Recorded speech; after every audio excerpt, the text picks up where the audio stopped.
இந்த உலகத்துல நடக்கிற எல்லா பிரச்சனைக்கும் காரணம் மனிதன் தன்னை சாதாரணமானவன் நினைக்க மாட்டேங்கிறான். நான் யார் தெரியுங்க, நான் சொல்றதுதான் நியாயம். இந்த மனநிலை தான் இன்னைக்கு உலகத்துல நடக்கிற எல்லா பிரச்சனைக்கும் காரணம். அப்படி பிரச்சனை வராம இருக்கிறதுக்கு யாரு சொல்றதை கேட்டா சரியா வரும் அப்படின்னா, அபிநாயகர் ஸல்லல்லாஹு அலைஹி வஸல்லம் அவர்கள், நான் உயிரினும் மேலாக நேசிக்கும் உத்தம நபி அவர்கள், அவங்க என்ன சொல்லியிருக்காங்களோ அதன்படி கேட்டு வாழ்ந்துட்டா நம்முடைய உள்ளத்துக்கும் சரி நம்முடைய இல்லத்துக்கும் சரி எந்த பிரச்சனையும் கிடையாது. இப்ப இருக்க எல்லாருக்கும் பிரச்சனையே இல்லாம எல்லாரும் சந்தோஷமா வாழ்றோமான்னு கேட்டா கண்டிப்பா கிடையாது. எல்லாருக்கும் ஏதோ ஒரு பிரச்சனை இருக்கும்.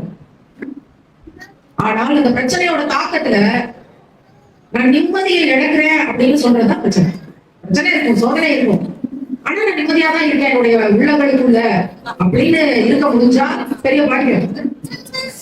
அந்த மாதிரி பிரச்சனை இருந்தாலும் என்னால நிம்மதியா இருக்க முடியும்னு எப்ப வாழ முடியும்னா, ரசூலுல்லாஹ் நமக்கு என்ன சொல்லி கொடுத்தாங்களோ அதன்படி வாழ்ற ஒரு பெரிய முயற்சி எடுக்கும் போது அது இயல்பு வாழ்க்கையில ரொம்ப சாதாரணமா இருக்கும். ஆண்மைகள் அது கொஞ்சம் கஷ்டமா இருக்கும். 5 வருஷத்துக்கு முன்னாடி வெறும் சபரிமாலாவாக இருந்த நான் பாத்திமா சபரிமாலா என்ற ஒரு மிகப்பெரிய பாக்கியத்தை நோக்கி நான் நகர்வேன்னு எனக்கு அப்ப தெரியவே தெரியாது. 2021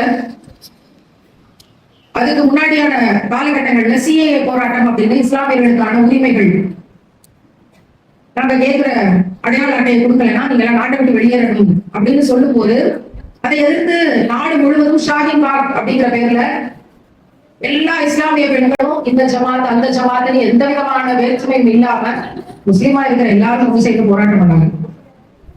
அப்ப நான் வெறும் சபரிமலை தான்.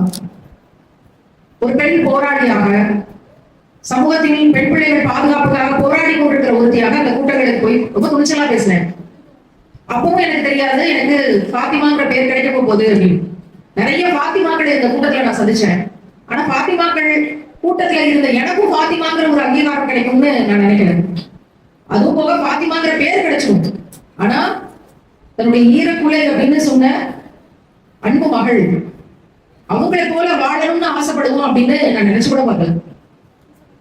எவ்வளவு ஒரு பெரிய பாக்கியம் தான். இஸ்லாம் விளங்குச்சு. சின்ன வயசுல இருந்து என்னெல்லாம் கேள்வி கேட்டனோ அதுக்கான பதில் எனக்கு இஸ்லாம் கொடுத்துச்சு. அதுக்கு பிறகுதான் நான் தெளிவா சொல்லி இஸ்லாத்தை ஏற்றுக்கொண்டேன். சின்ன வயசுல இருந்து என்ன கேள்விகள் இருந்துச்சு அப்படின்னா, நான் பிறந்த போது என்னுடைய தாய் என்ன உடனே தூக்கல, அழுதாங்களாம். ஆம்பளை பிள்ளை பிறகுன்னு நினைச்சோமே, பொம்பளை பிள்ளையா போச்சு அப்படின்னு. அதுக்கு பிறகு கொஞ்ச நாள் கழிச்சு வளர்ந்தோம். 10 வயசுக்கு மேல கோயிலுக்கு கூட்டிட்டு போக மாட்டாங்க.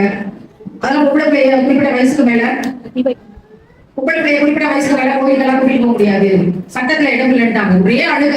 அதே ஆம்பளை பிள்ளைய கூட்டு போறீங்க, பொம்பளை பிள்ளைய கூட்டு போக மாட்டீங்க, பெரிய அழுக. அப்பயும் அந்த கேள்விக்கு பதில் கிடைக்கல. பிள்ளைகள் வயதுக்கு வந்த பிறகு இதை தொடக்கூடாது, இதை தொடக்கூடாது, அதை தொடக்கூடாது, தொட்டா தீட்டு, வீட்டுக்கு வெளியில தான் 7 நாள் இருக்கணும், வீட்டுக்குள்ள வரக்கூடாது, செருப்பு போடுற இடத்துல அந்த சின்ன இடத்துல கொசுக்கடியில 7 நாள் அங்க இருந்துக்கணும் அப்படின்னு சொல்லும் போது வேண்டாத ஒண்ண ஒதுக்கி வைக்கிற மாதிரியான அந்த மனநிலையை ஏற்றுக்கொள்ளவே முடியல. இப்ப வரைக்குமே அதை நினைச்சா ஏற்றுக்க முடியாது. ஏன்? இயற்கையாகவே பெண்ணுக்கு கற்பை இருக்கு. அந்த கற்பையில இருந்து மாதந்தோறும் மாதவிடாய் வருது. அதனாலதான் குழந்தை பிறக்கிற வாய்ப்பை பெண்களுக்கு இறைவன் தந்திருக்கான். அங்கேயே எங்களை ஒதுக்கி வைக்கிறீங்க, என்ன தீட்டு, தொட்டா என்ன ஆகாது, என்ன சாமி குத்தமாகும் கேள்வி கேட்ட போது எந்த பதிலும் கிடைக்கல.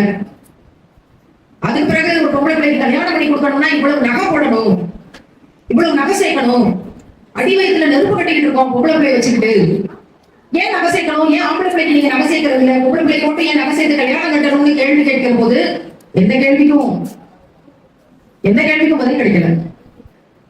சர்வசாதாரணமா வீட்டு சண்டைகள்ல கண்ணத்துல ஓங்கி அடைகிறாங்க. நீ போடி உங்க அம்மா வீட்டுக்குன்னு சொல்றாங்க. எப்படி?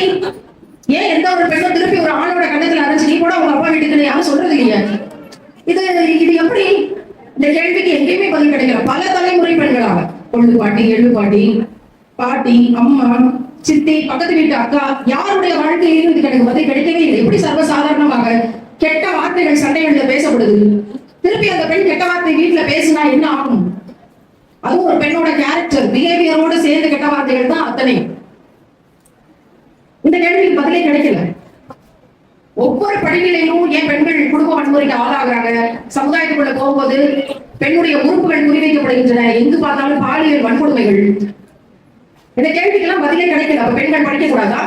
பெண்கள் தைரியமா இருக்க கூடாதா? பெண்கள் பேசக்கூடாதா? பெண்கள் சிரிக்க கூடாதா? நான் கொஞ்சம் சத்தம் போட்டு சிரிச்சுவேன். எங்க அம்மா சொல்லுவாங்க, கெட்ட பக்கையான சிரிக்காத, கொஞ்சம் கூட பொம்பளை பிள்ளைங்க ஞாபகம் இல்லையா, கெட்ட பக்கையான சிரிக்கிறவங்க வச்சுக்காத அப்படிமா. நான் எவ்வளவோ டிக்ஷனரிஸ் வச்சிருக்கேன், எவ்வளவோ மொழிகள் கற்றுக்கொள்ள முயற்சி பண்றோம், அகராதிகள் இருக்கு. எந்த அகராதிலையும் நான் படிச்ச வரைக்கும் எத்தனை பட்டங்கள் பெற்று நாங்க அறிவை வளர்த்துக் கொள்ள முயற்சித்த போதும் இந்த கெட்ட பக்கைங்கிற வார்த்தைக்கு இப்ப வரைக்கும் என்ன பொருள்னே தெரியல. அவ்வளவு பேர் கெட்ட பக்கைன்னு சிரிக்க கூடாது. எங்கேயாவது ஆம்பளை பிள்ளைக்கு கெட்ட பக்கைன்னு சிரிக்காத அப்படின்னு சொல்லப்பட்டிருக்கான்னு விசாரிச்சா அப்படி யாரும் எங்கேயும் சொல்லல. ஏன் சொல்லல? எந்த கேள்விக்கும் பதில் கிடைக்கல. மிக கடுமையான காலகட்டத்துல என்னுடைய அத்தனை கேள்விகளுக்கும் ஒரு 25 பக்கம் சின்ன புக்கு, அந்த சிஏஏ போராட்டங்கள்ல நான் பங்கு பெற்ற போது கிடைச்ச புத்தகத்துல எனக்கு பதில் கிடைச்சது. பெண் பிள்ளை பிறந்தால் நற்செய்தின்னு சொல்லுங்க, உலகத்துக்கே குட் நியூஸ், யாரும் அழ தேவையில்லை, சிரிச்சு சந்தோஷமா கொண்டாடுங்க, நற்செய்தின்னு சொல்லுது பொம்பளை பிள்ளை இஸ்லாம். சுபஹானல்லாஹ், முதல் பதில் கிடைச்சிருச்சு. அடுத்த பதில், பள்ளிவாசலுக்கு யாரும் போகணும்னு இது பெண்கள் விரும்பினால் அவர்களை தடுக்காதீர்கள். பெண்கள் எங்க முசலாம விரிச்சு வீட்டுல தொழுகிறாங்களோ அதுவே அவங்களுக்கு பள்ளிவாசல் தான், அவங்களுக்கு அவ்வளவு சலுகைகள். என்னோட 2வது கேள்விக்கு பதில் கிடைச்சிருச்சு. 3வது கேள்வி, மாதவிடாய் என்பது தீட்டு அல்ல. மாதவிடாயில பெண்கள் வெளியே போக தேவையில்லை, அவங்களை யாரும் தொடக்கூடாதுன்னு சொல்ல தேவையில்லை. அவங்க எப்போது போல இருக்கலாம், தொழுகிறவங்களுக்கு முசலாம் எடுத்து கொடுக்கலாம், அவங்க வழியா அவங்க இருக்கலாம். தொட்டா தீட்டுங்கிறது இஸ்லாத்துல கிடையாது. சுபஹானல்லாஹ், எத்தனை பெரிய விடுதலை. இன்னும் இந்த சமுதாயத்திலே எங்கேயோ பல கிராமங்கள்ல பெண்கள் வீட்டை விட்டு வெளியே துரத்தப்பட்டு மரத்தடியில் 7 நாள் முறுகி கொண்டிருக்கிற போது நாம் எல்லாம் இஸ்லாம் என்ற கண்ணியம் கிடைத்ததுனால எத்தனை பெரிய சலுகை, பாக்கியம், சம உரிமை கிடைக்கப்பட்டிருக்கு பாருங்க. அடுத்த கேள்விக்கு பதில் கிடைச்சிருச்சு. ஏன் பொம்பளை பிள்ளைக்கு நகை போட்டுதான் கட்டணுமா? இஸ்லாம் சொன்னது மகர், ஆணுக்கு பெண்ணுக்கு கல்யாணமா? ஆண் தான் பெண்ணுக்கு பெண்ணு கேட்கிற நகையோ பணத்தையோ கொடுத்து கட்டணும். பெண் எதையும் கொடுக்க தேவையில்லை, எந்த நகையும் போட தேவையில்லை. இது இஸ்லாம் சொல்லுச்சு. இஸ்லாமியர்கள் அதை கடைபிடிக்க மாட்டேங்கிறாங்க பெரும்பாலான இடத்துல. ஆனா இஸ்லாம் என்ன சொல்லுச்சு? ஆண் தான் கொடுத்து கட்டணுமே தவிர பெண்ணிடம் இருந்து எதையும் எடுத்து கட்டக்கூடாது. பெண் வீட்டுல இருந்து எதுவும் போட தேவையில்லை. நகை, பணம், சீர் செலவு, ஃப்ரிட்ஜ், வாஷிங் மிஷின், தட்டு, டம்ளர், ஸ்பூன் எதுவும் பெண் வீட்டுல இருந்து போட தேவையில்லை. மகர் என்கிற சட்டத்தை ரசூலுல்லாஹ் கொடுத்தாங்க. என்னுடைய அடுத்த கேள்விக்கு பதில் கிடைச்சிருச்சு. குடும்ப வன்முறை, ஒரு கணவன் கெட்ட வார்த்தையில மனைவியை பேசுறது, அடிக்கிறது, நீ போடி உங்க அம்மா வீட்டுன்னு சொல்றதுக்கு இஸ்லாத்துல அனுமதி இல்லை. நாளைக்கு மறுமையில ஒரு பெண், ஒரு மனைவி தன்னோட விரலை நீட்டி என்னுடைய கணவன் என்னை கண்ணியமாக நடத்தினார் எந்த மனைவி சாட்சி சொல்றாங்களோ அந்த கணவனுக்கு தான் மறுமையில கண்ணியம். அப்படி மனைவி சாட்சி சொல்லல, என்னை கண்ணியமா நடத்தலன்னு சொன்னா அது கிடைக்கக்கூடிய தண்டனை மிக கொடுமையானது. இப்ப மனைவி சாட்சி சொல்லணும், என்னோட கணவர் என்ன நல்லா வச்சுக்கிட்டாரு, நல்லா பாத்துக்கிட்டாரு, எனக்கு உடம்பு சரியில்லாதப்ப என்ன நல்லா கவனிச்சுக்கிட்டாரு, எனக்கு அன்பு செலுத்தினார், தினமும் ஒரு வாய் எனக்கு அன்போட ஊட்டி விட்டார், என்னை பாசமா பாத்துக்கிட்டார். கணவனை குறித்து மனைவி சாட்சி சொல்லணும். இப்படி இருக்கிற குடும்பத்துல குடும்ப வன்முறைக்கு அனுமதி இருக்கானா? நிச்சயமா கிடையாது. நபிகள் ஸல்லல்லாஹு அலைஹி வஸல்லம் தன்னுடைய மனைவியர்கள யாரையும் ஒரு தடவை யாரையும் அடித்ததாக எங்கேயும் வரலாறு கிடையாது. அவங்க அடிச்சதே கிடையாது, யாரையும் கடுமையான சொற்களை யாரும் தாக்குனது கிடையாது. இந்த ரோல் மாடல் ரசூலுல்லாஹோட வாழ்க்கை தான். அடுத்த கேள்விக்கும் பதில் கிடைச்சிருச்சு, குடும்ப வன்முறை. அடுத்து கடைசியான கேள்வி, பாலியல் வன்கொடுமை. அப்படி ஒரு பெண்ணுடைய சம்மதம் இல்லாமல் ஒரு பெண்ணையோ பெண் குழந்தையோ தொட்டாங்கன்னா தலை இருக்காது, தலை துண்டிக்கப்படும். தெரிஞ்சு செய்யற விபச்சாரத்துக்கே கல்லால் அடைத்துக் கொள்ளுங்கள் என்ற சட்டம் இருந்துச்சு. வழிகள் எங்கேயும் நடக்கிறதுக்கு எந்த சான்ஸும் கிடையாது. கடைசி கேள்விக்கு பதில் கிடைத்தது. பெண் விடுதலை என்ற தரப்பிலிருந்து என்ன கேள்வி எல்லாம் நான் பிறந்ததுல இருந்து எனக்கு விவரம் தெரிஞ்ச நாள்ல இருந்து எனக்கு இருந்துச்சோ அத்தனை கேள்விக்கும் ஒரே ஒரு புத்தகத்துல நபிகள் நாயகம் ஸல்லல்லாஹு அலைஹி வஸல்லம் அவரோட வாழ்க்கையின் மூலமாக எனக்கு பதில் கிடைச்சது. அதுக்கு பிறகு இதுதான் நம்முடைய வாழ்க்கை. கிட்டத்தட்ட 2000 புத்தகங்கள் படிச்சோம். எந்த தீர்வையும் எந்த புத்தகமும் கொடுக்கல, எந்த உலகமும் கொடுக்கல, எந்த நாடும் கொடுக்கல, எந்த அறிஞருடைய வாழ்க்கையும் கொடுக்கல. ஒரு மனிதனுடைய வாழ்க்கை கொடுத்திருக்கு, அது ஒரு சமூகம் எடுத்துக்கொண்டு பலன் அடைச்சிருக்குன்னா அதுதான் இனிமே நம்முடைய வழி அப்படின்னு வெறும் சபரிமாலாவாக இருந்த எனக்கு இறைவன் பாத்திமா என்ற மிகப்பெரிய பாக்கியத்தையும் அங்கீகாரத்தையும் கொடுத்தான். அஷ்ஹது அல்லா இலாஹா இல்லல்லாஹ் அஷ்ஹது அன்ன முஹம்மது ரசூலுல்லாஹ் அப்படிங்கிற கலிமா, ஏக இறைவன் ஒருவனே என்று நான் சாட்சி சொல்கிறேன். முஹம்மது நபிகள் நாயகம் ஸல்லல்லாஹு அலைஹி வஸல்லம் அவர்கள் இறைவனின் தூதர் என்று நான் சாட்சி சொல்கிறேன். அதிகாரப்பூர்வமாக என்னோட பெயரை பாத்திமா சபரிமாலான்னு அறிவிக்கிறதுக்கான இடம் எனக்கு ரசூலுல்லாஹ் பிறந்து வளர்ந்து அழுது தொழுத இடமான காபத்துல்லாஹ்ங்கிற இடத்துல அவங்க அந்த பாக்கியத்தை இருந்தான். சுபஹானல்லாஹ், எத்தனை பெரிய பாக்கியம் யோசிச்சு பாருங்களேன். இஸ்லாத்துக்கு முன்னாடியும் எனக்கு நிறைய கவலைகளும் துரோகங்களும் இருந்தன. இஸ்லாத்துக்கு பின்னாடியும் நிறைய கவலைகளும் துரோகங்களும் இருந்தன. இஸ்லாத்துக்கு முன்னாடி சிறிய துரோகங்கள் இருந்தன, இஸ்லாத்துக்கு பின்னாடி பெரிய துரோகங்கள் இருந்தன. இஸ்லாத்துக்கு முன்னாடி பெயருக்கு சொந்த பந்தங்கள் இருந்தார்கள், இஸ்லாத்துக்கு பின்னாடி பெயர் தாங்கிகள் இருந்தார்கள். ஆனால் ஒரே ஒரு வித்தியாசம், உலகமெல்லாம் தேடி அழுது புரண்ட போதும் கூட இஸ்லாத்துக்கு முன்னாடி மனசுல நிம்மதி கிடைக்கல. இஸ்லாத்துக்கு பின்னாடி தேடி கண்டடையாத கோடிகள் கொடுத்தாலும் கிடைக்காத மன நிம்மதி கிடைத்தது. இதுதான் வாழ்க்கையோட வெற்றி. நான் நினைக்கிறேன் உங்களுடைய வாழ்க்கையில் நீங்கள் வெற்றி அடைந்தீர்களா என்று கேட்டால் நான் யோசிக்காமல் ஆம், இஸ்லாத்துக்கு பிறகு நான் வாழ்க்கையில் வெற்றி அடைந்தேன்னு சொல்வேன். இஸ்லாத்துக்கு பின்னால் நான் அனாதையாக்கப்பட்டேன், ஆனால் இஸ்லாத்துக்கு பின்னால் என்னுடைய வாழ்க்கை வெற்றியாக்கப்பட்டது என்று சொல்வேன். காரணம், என்னுடைய லட்சியத்துக்கான பாதையும் கிடைச்சது, நான் தேடி தேடி அலைஞ்சு போட்டிருந்த நிம்மதியும் கிடைத்தது.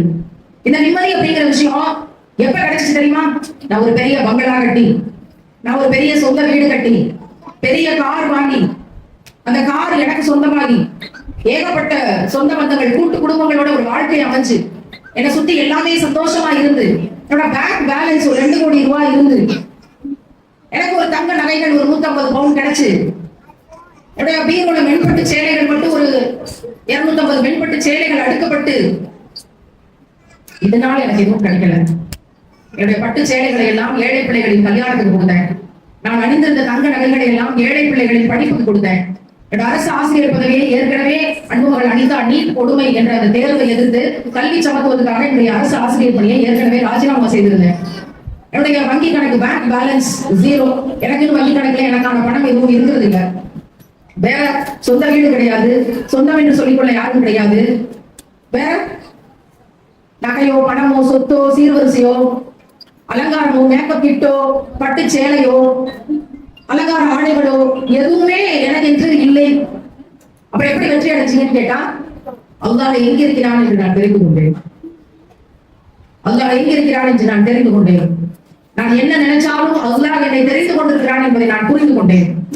சுப்ஹானல்லாஹ், எத்தனை அதிசயங்களை அவன் வாழ்க்கையில் நடத்தினான். அவன் பிடரி நரம்புக்கும் பக்கத்தில் இருக்கிறான். 7 வானம் தாண்டி, அதையெல்லாம் தாண்டி இன்னும் உயரத்துல அரசியல அல்லாஹ் இருக்கிறான் அப்படின்னு படிக்கும் போது, ரொம்ப தூரத்துல அல்லாஹ் இருக்கானோ அப்படின்னு வானத்தை பார்த்து, எப்பெல்லாம் வானத்தை பார்க்கிறோமோ அப்பெல்லாம் கேள்வி கேட்கிறது, இந்த 7 வானம் எவ்வளவு தொலைவில் இருக்கும். ஆனா குர்ஆனில் அல்லாஹ் சொல்றான், உன்னுடைய பிடரி நரம்புக்கும் பக்கத்தில் இருக்கிறேன்னு சொல்லும் போது அல்லாஹ் எனக்கு பக்கத்துல எவ்வளவு பக்கத்துல இருக்கான். நான் எங்கேயும் அடுத்த இடத்துல அல்லாஹ் தேட வேண்டியது இல்லை அப்படிங்கிறத நான் உணரும் போது, அதுக்காக பல நிகழ்வுகளை இறைவன் கட்டமைத்து தந்த போது, இறைவன் மிக பெரியவன். நம்ம நியத்தை மட்டும் வச்சுட்டு நம்ம வாழ்க்கையில கொண்டு போக வேண்டியதுதான் வெற்றியை இறைவன் தந்தான். பணம் காசு பேர் புகழ்ல கிடைக்காத நீங்க நினைக்கலாம், அப்ப உங்களுக்கு எதுவுமே இல்லையா, எல்லாத்தையும் எழுத பிறகுதான் உங்களுக்கு இஸ்லாம் கிடைச்சதா, அதுக்கு முன்னாடி அப்படின்னு நீங்க கேட்கலாம். அதுக்கு முன்னாடி எனக்கு சொந்த வீடு இருந்தது, நிறைய நகைகள் இருந்தது, கவர்மெண்ட் ஜாப் அப்படிங்கிறதுனால பேங்க் பேலன்ஸ் இருந்துச்சு, எல்லாமே இருந்துச்சு, காரு பங்களா ஸ்டேட்டஸ் பேர் புகழ் எல்லாமே இருந்துச்சு. ஆனால் அதையெல்லாம் வேண்டாம் அப்படின்னு யோசிக்கும் போது, அல்லது என்னிலிருந்து அது எடுக்கப்பட்ட போது, இறைவன் என்னை ஒரு பெரிய திட்டத்துக்கு தயார் செய்தான் என்ற உணர்வு எனக்கு வந்தது. அது எத்தனை பேருக்கு அந்த பாக்கியம் கிடைக்கும்னு தெரியல. மேடைகள்ல பட்டு சேலை கட்டி நல்ல நகைகள் போட்டு ஒரு சின்ன மேக்கப்போட தான் பட்டிமன்ற மேடைகள்ல நடுவராக டிவி சேனல்கள்ல என்னுடைய நிகழ்ச்சிகள் இருக்கும். ஆனால் இன்றைக்கு மேக்கப் வீட்டுகளை குப்பை தொட்டியில தூக்கி போட்டோம், பவுடர் அடிச்சு 5 வருஷம் ஆச்சு. 5 வேளை தொழுகைதான் நமக்கான பெரிய அலங்காரம்னு மனசு சொல்லுது.